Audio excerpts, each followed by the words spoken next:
21st সেঞ্চুরিতে বিজ্ঞান আমাদের অনেক কিছু দিয়েছে, আবার আমাদের জীবন থেকে কিন্তু অনেক কিছু কেড়ে নিয়েছে।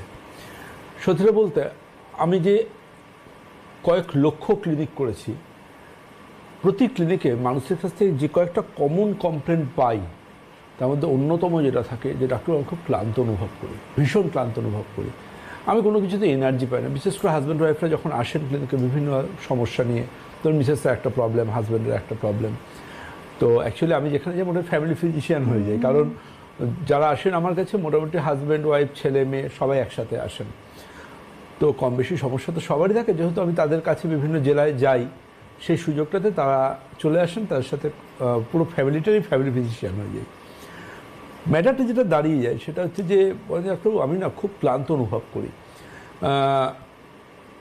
সন্ধ্যাবেলা অফিস থেকে ফিরে আসার পর মনে হয় যে যেন আমার শরীর সাথ দিচ্ছে না, মানে একদম এনার্জি পাচ্ছি না, লো এনার্জি লেভেল, এমন লাগছে সবসময় দুর্বল লাগছে, অবসন্ন লাগছে, ক্লান্তি লাগছে।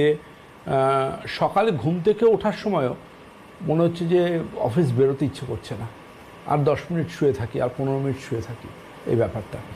তো এটা নিয়ে আয়ুর্বেদ চিকিৎসা বিজ্ঞান এই ক্লান্তির সমস্যা নিয়ে কিংবা আজকের চিকিৎসা বিজ্ঞান অনেক অনেক অনেক কাজ হচ্ছে ওয়ার্ল্ড ওয়াইড, প্রচুর বিশ্ববিদ্যালয়ে। এবং যেহেতু আমরা যারা খালি চিকিৎসক হিসেবে শুধুমাত্র যে ক্লিনিক করা বা একজন ফার্মাসিউটিক্যালস ইন্ডাস্ট্রির প্রাণপুরুষ হিসেবে শুধু যে মেডিসিনের রিসার্চ অ্যান্ড ডেভেলপমেন্ট করা তা নয়, এর বাইরেও প্রতিনিয়ত মেডিকেল সায়েন্সের সম্বন্ধে নিজেদেরকে আপডেট রাখতে হয়, যে কোনো বিষয়ের উপর কী রিসার্চ ওয়ার্ক চলছে আজকের দিনে এবং সেটা কোন জায়গায় যাচ্ছে। একজন পেশেন্ট আমার কাছে ক্লান্তি নিয়ে আসা মানে এমন নয় যে আপনি 4টে ভিটামিন লিখে দেবো। প্রসঙ্গত বলে রাখি, ভিটামিন কিন্তু ক্লান্তি দূর করতে অলমোস্ট ব্যর্থ। অনেকে দুর্বলতার জন্য, ক্লান্তির জন্য বিভিন্ন দেখবেন ভিটামিন খান, ওগুলো অল বোগাস। ওর সাথে